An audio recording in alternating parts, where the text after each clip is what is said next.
Hey guys, so today we're going to be replacing the negative cables on my battery here, my negative battery cables, because we're in the middle of doing a Big 7 upgrade, and I'm going to make two separate videos about this because I don't think there's anything wrong with that, and some of you might be wondering, hey, I got some ground issues, how can I check my grounds?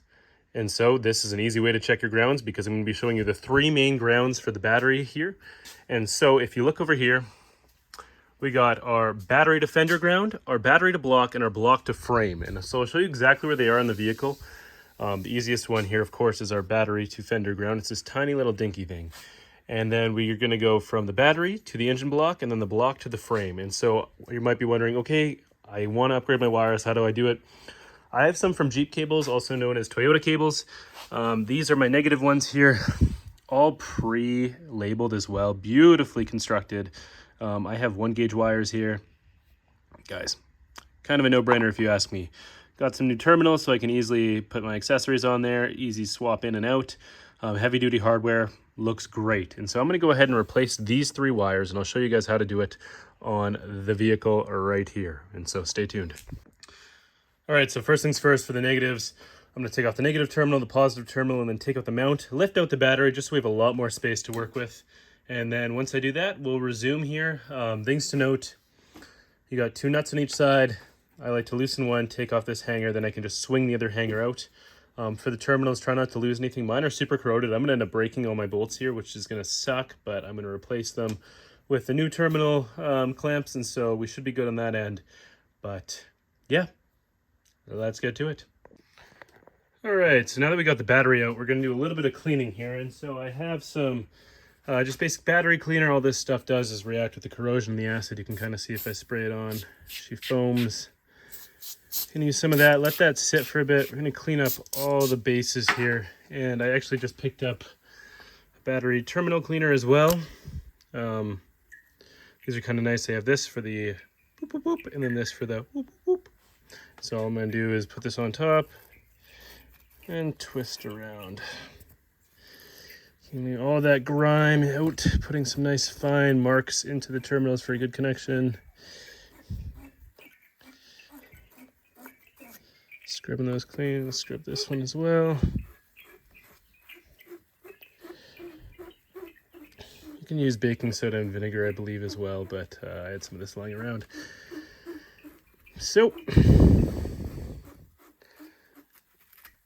put all that snazzy stuff there. Now I'm just going to get a rag.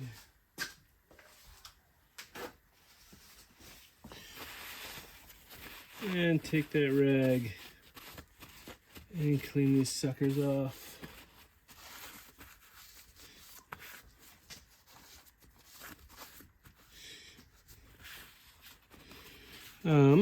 One extra thing that I'm going to do this time too, I had these on before. I'm going to put these can just stop the acid from coming up and causing corrosion. I'm going to put these back on, but I actually just picked up a little bit of dielectric grease that I'm going to just coat the terminals with, not on the terminals, but just directly below them. Kind of make a barrier protection if there is any acid rising. Just because I'm so tired of this problem of corrosion. And so all I'm going to do here, take a little bit of grease, just go around the bottom of the rim here. Not on the terminal itself, just on the bottom.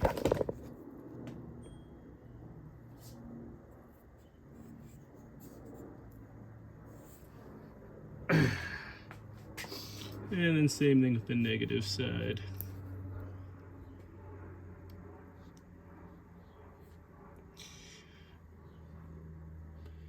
And now we have some clean battery terminals.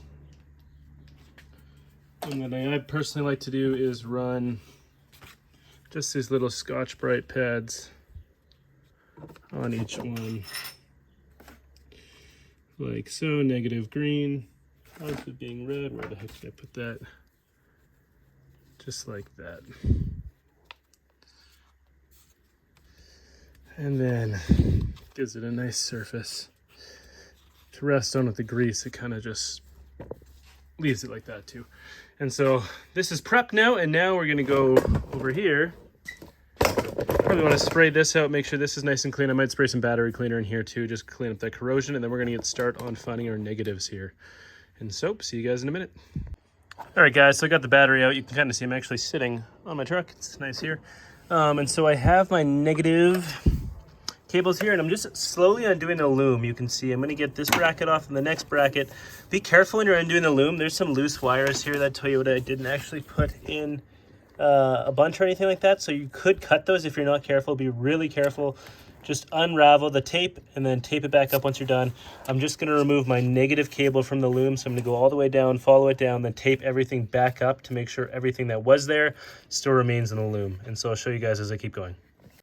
All right, guys, so moving on, we have our negative wire here. We chased it down the loom, and then I found here we have our first ground. So this ground is our frame body chassis ground, and this little ground goes all the way over here to, you can kind of see here's the steering shaft back here, right down there. If you can see where I'm kind of focusing, that one bolt right down there is where you're going to be grounding. And so I took the ground off, and there's a little heat shield over top of it. I'm going to zoom in just a minute here, guys, to show you, and that is your engine block ground.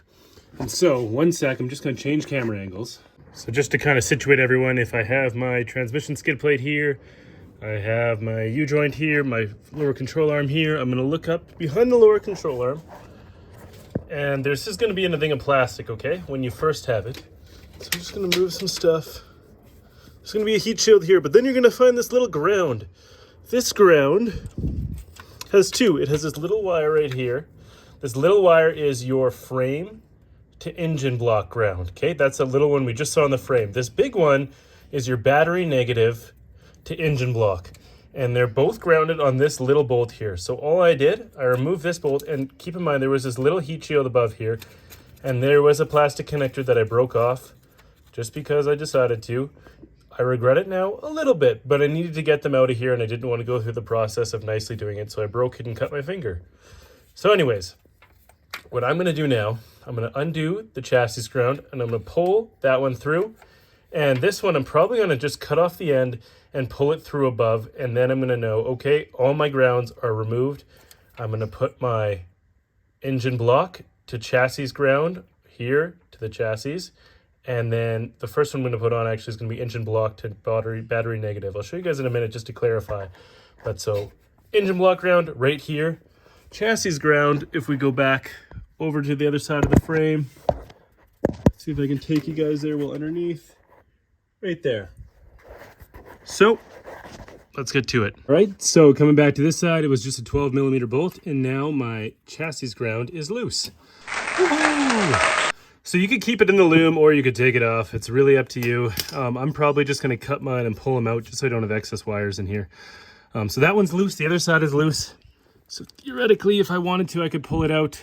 I'm not going to do that. What I'm going to do now is just prep this area. So I'm going to just sand it really quick, make sure it's a really nice, clean contact.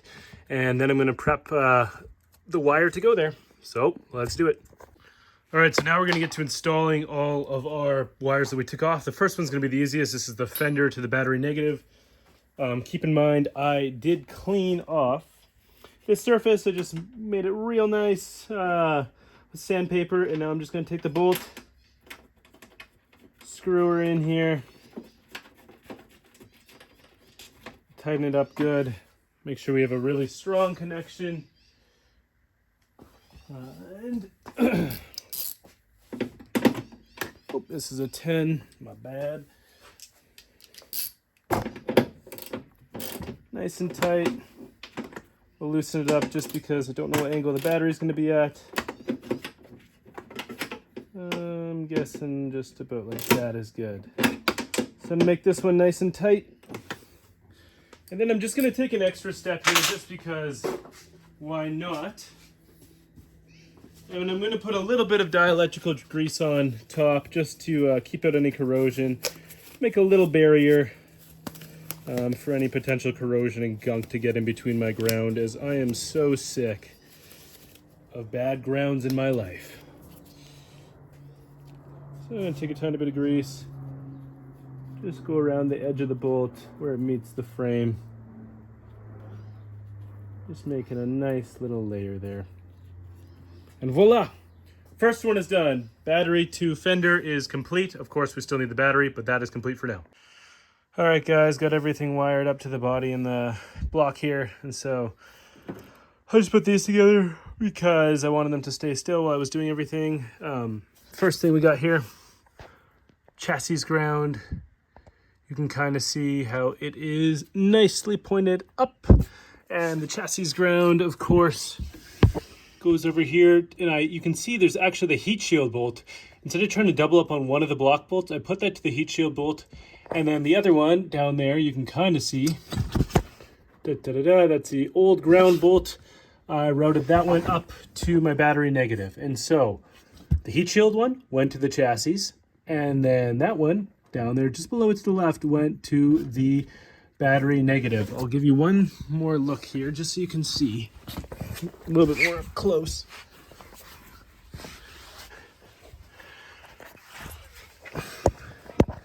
So down underneath, one right above me is chassis ground to engine block, and then over here to the left is engine block to battery negative. Got two strong grounds there. They're nice and tight. Both are on the block. I'm really happy with them. And so we're going to throw the battery back in and make sure everything's good. And so then from the top here, you can see the original Loom. I just have my new wires here. So I have my battery negative to my engine block wire going down there, and then I have the chassis one meeting it there. And so those are just together, making sure that they clear the steering shaft. You don't want to bind, of course, or get in the way. And so that's not going anywhere. Pretty thick wires, so they're not going to really move too much anyways. But yeah, this is how I routed them, so you can kind of see like that. And so we're going to go ahead and secure the battery, and then we'll take one last look at everything and all the wiring, and we should be good to go. So all the negatives, all the ground points, now upgraded to a way thicker gauge, hoping this is going to make a big difference. All right, guys, got the battery back in. I just need to put the strap on. This is how I did it. I extended this ground a little bit farther just so, because I'm using a really thick wire, I didn't want it to crimp too hard. And then I actually upgraded my switch panel to ground too. Got that one coming around. And guys, right off the startup, I'm already at 13.9 for amperage, way better than before. I was having voltage drops as low as 12.9 on startup. So this really solved my ground problem, whatever that was. So I'm really happy about this. And yeah, we're going to install the positive wire soon, but I got to run. And so thanks for watching, guys.